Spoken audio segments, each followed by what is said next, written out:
The Democrats' latest conspiracy theory is that today, March 4th, 2021, Trump supporters are going to return to Washington, D.C. and attempt to storm the Capitol again, despite it being completely surrounded by a gigantic barbed wire fence that they put up after the January 6th, mostly peaceful protest, a day that Democrats won't stop complaining about.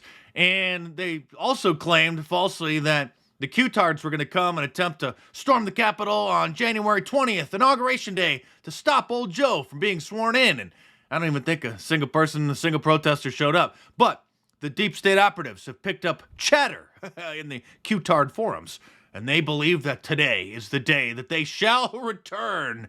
And so Congress has decided to cancel their planned session where they were complaining about the January 6th mostly peaceful protest. Of course, this was the top story on all cable news networks yesterday, probably the top story again today. Oh, these terrible Trump supporters, they may return. We have intelligence that tells us that they may be plotting to return again. We need to ban them all from social media and arrest them, throw them in jail. Of course, that's the big plan, and I feel like I've been stuck in Groundhog Day for years. I guess occasionally the plot changes, and for 2 months now, it's literally January 6th, insurrection, Trump supporters, every day. Every day, it's the lead story on most CNN shows. It's the only thing that they talk about with rare exceptions. And so now, today is the day where they're going to have another failed conspiracy theory. And after the mostly peaceful protest, Senator Ron Johnson from Wisconsin said that this is absurd, of course, to call it an armed insurrection. And CNN and everybody else complained about that. This Republican senator just said, this is from in February, he just said that it's not an armed insurrection. Well, there is a hearing going on. Well, except for today. They paused it, of course, because they're concerned. They've been spending too much time in the QAnon forums. And so there is a hearing now, the January 6th Commission, or whatever the hell they're calling it. And Ron Johnson finally got to question an FBI official about that fateful day. How many firearms were confiscated in the Capitol or on Capitol grounds during that day?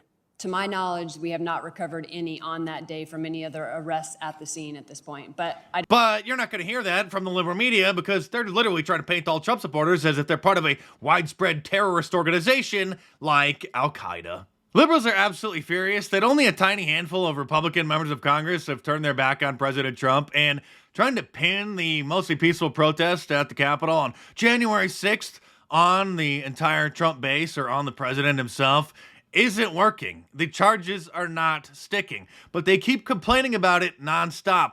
It's the lead story every day now. Unfortunately, that's just the tip of the insanity iceberg. And during old Joe's inauguration, there was a poet who read one of her poems. A black poet, by the way, so you know that she's the best. And her poems are now considered to be on par with William Shakespeare. And they're being translated into a whole bunch of different languages. And the translator that was chosen to translate it into Dutch faced an enormous outrage online, on Twitter, of course, the engine that's driving the crazy train, because the translator is white. I'm not sure how many black people know how to translate English into Dutch. I would imagine probably less than a dozen on planet Earth. But there was such an outrage that the translator got canceled. And the translator is a gender non-binary translator. So they tried their best to get some diversity in there, and that wasn't good enough. And so now Amanda Gorman, the Black William Shakespeare of our age, the Dutch translator, had to step down. It's not good enough. And I'm sure that you guys all remember Michael Brown from Ferguson, which really gave birth to the Black Lives Matter bowel movement. And so his dad is back online with a message for Black Lives Matter, demanding $20 million from them. We're asking that Black Lives Matter leadership funds $20 million to Ferguson organizers, organizations, and community foundations to do the work. We're not begging for a handout. We're coming for what we deserve. Today, as we demand the $20 million to go to Ferguson as restorative measures so we can continue what we started, here's where we'll be organized.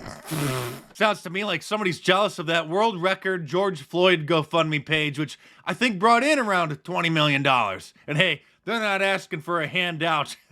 They deserve it. And there's more fallout from the Dr. Seuss books, which have just been banned. Apparently, Universal Studios Florida has a Dr. Seuss themed section within the park, and now they are evaluating whether or not they should shut it down, particularly because it's based on one of the very books that got banned. NBC News is reporting that we still need to reckon with what Dr. Seuss has done, and that banning his books was long overdue. And that they say that children begin becoming racist at just 3 years old. 3 years old. They also say that if the children haven't been properly indoctrinated by age 10, that it may be too late to save them. It may be too late to save America at this point. I'm not kidding. Certain red states like Texas may be able to be saved, so we better get to work. And old Joe is calling us Neanderthals now if you don't want to wear a face diaper out in public after Texas and Mississippi lifted the state mandate on the masks. And the last thing we need is the Neanderthal thinking that in the meantime everything's fine, take off your mask, forget it. It still matters. And it's critical that they follow the science. Wash your hands, hot water, do it frequently. Wear a mask and stay socially distanced. And I know you all know that. I wish the heck some of our elected officials knew it. So thank you very much. Thanks, guys, everybody. Old Joe is going to wear a mask for the rest of his life, and the only thing that scares him and the Democrats more than somebody who doesn't wear a mask is perhaps somebody who wears a Trump shirt, which is why I've released my new Trump 2024 shirt. Available, of course, in a t-shirt, long sleeve, and a hoodie, and a whole bunch of different colors as well. So head on over to my online store at markdice.com or click the link in the description below and check it out.